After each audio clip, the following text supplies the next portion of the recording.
Addition of vectors आपको simply बताया जाता है कि suppose you have two vectors, vector A और उसको ऐड कर दो आप वेक्टर बी में तो आपको वेक्टर सी मिल जाता है। ठीक है, और उसके लिए दो लॉ आपको सिखाए जाते हैं, एक तो triangle law of vector addition और एक parallelogram law of vector addition. अब ये होता क्या है, देखो सपोज वेक्टर ए है इस डायरेक्शन में, वेक्टर बी है इस डायरेक्शन में, तो कहा जाता है कि इनको मिला के जो ट्राइंगल बनाएंगे आप, पॉइंट नाम दे देता हूं ए बी सी। ठीक है, तो ए पॉइंट से सी पॉइंट को मिलाने वाला जो वेक्टर बनाएंगे आप वो इन दोनों का सम होगा। ठीक है, ऐसा ही लिखा है मैंने। तो ये triangle law of vector addition है कि इनको मिला के एक ट्राइंगल बन जाएगा और जो इस ट्राइंगल की थर्ड साइड है वो आपको इन दोनों का सम दे देगी। अब सिर्फ वेक्टर्स में ही ऐसा होगा।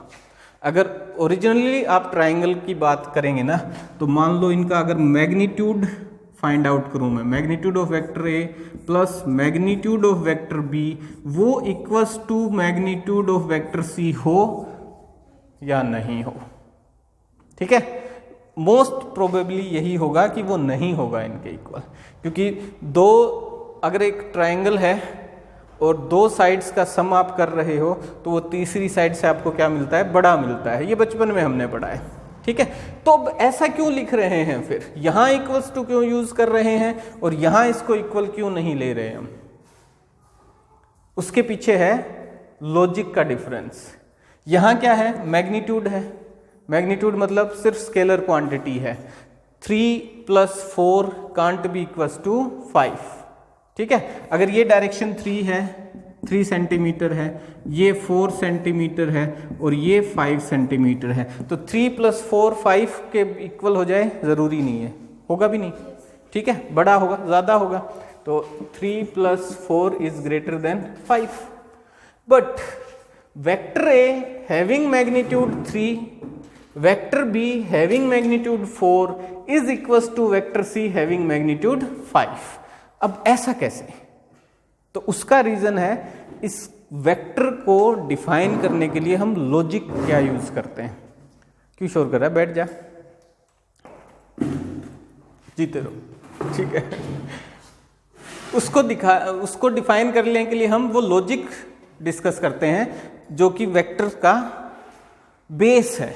वेक्टर का मतलब क्या होता है, एक पॉइंट से दूसरे पॉइंट पे जाना और उस एक पॉइंट को दूसरे पॉइंट से मिलाने वाली जो लाइन है उसी को हम डायरेक्शन मान के उधर ही चलते हैं। रास्ते में हम इधर उधर नहीं देखते कि ये क्या है वो क्या है, ना ना, नाक की सीध इस पॉइंट से वहां तक जाना है। ठीक है, तो ए और सी को मिलाने वाला मुझे एक वेक्टर मिलेगा, ए और बी को मिलाने वाला मुझे एक वेक्टर मिलेगा, बी और सी को मिलाने वाला भी मुझे एक वेक्टर मिलेगा।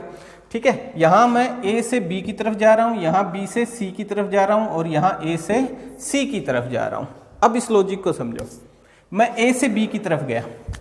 ठीक है, इनिशियल पॉइंट मेरा ए था, फाइनल पॉइंट मेरा बी था, डायरेक्शन ए टू बी और मैं मूव कर गया तो एक वेक्टर है। बी से फिर मैं सी पे गया तो डायरेक्शन मेरी बी टू सी और कुछ मैग्नीट्यूड होगा, ये भी वेक्टर है, मूव कर गया। अब अगर आपसे पूछा जाए कि आपके स्टार्टिंग पॉइंट से जो कि ए था और आपका जो एंड पॉइंट है जो कि सी है, उसके बीच में कितना डिस्प्लेसमेंट हुआ, यानी उसके बीच में वेक्टर कौन सा बनेगा, तो वेक्टर के लिए मुझे क्या चाहिए, एक स्टार्टिंग पॉइंट और एक फाइनल पॉइंट। तो स्टार्टिंग पॉइंट मेरा ए है और फाइनल पॉइंट मेरा सी है, तो ए और सी को मिलाता हुआ एक वेक्टर और बना दूंगा मैं। ठीक है, तो ये जो वेक्टर मूवमेंट्स हुई बीच में, इनको डिस्प्लेसमेंट कह सकते हैं आप, है ना। जब मूव करता हूं मैं किसी एक पर्टिकुलर डायरेक्शन में तो उसको क्या बोलते हैं, डिस्प्लेसमेंट। वैसे क्या बोलेंगे, डिस्टेंस।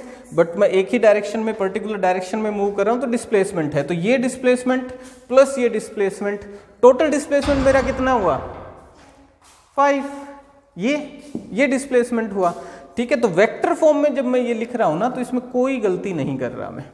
मेरा फाइनल डिस्प्लेसमेंट ए से सी के बीच है और डिस्प्लेसमेंट जब मैं देखता हूं तो मैं सिर्फ यही देखूंगा कि इनिशियल पॉइंट क्या था, शुरुआत कहां से हुई थी और फाइनल पॉइंट कौन सा है, खत्म कहां हुआ जाके। ठीक है, बीच में कैसे घूम घाम के आया उससे कोई लेना देना नहीं है।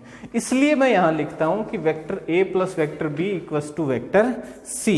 मैग्नीट्यूड के अकॉर्डिंग अगर देखूं तो ये जरूरी नहीं है कि इक्वल हो, बट वेक्टर की फॉर्म में ये सही है और बिल्कुल एक्यूरेट है।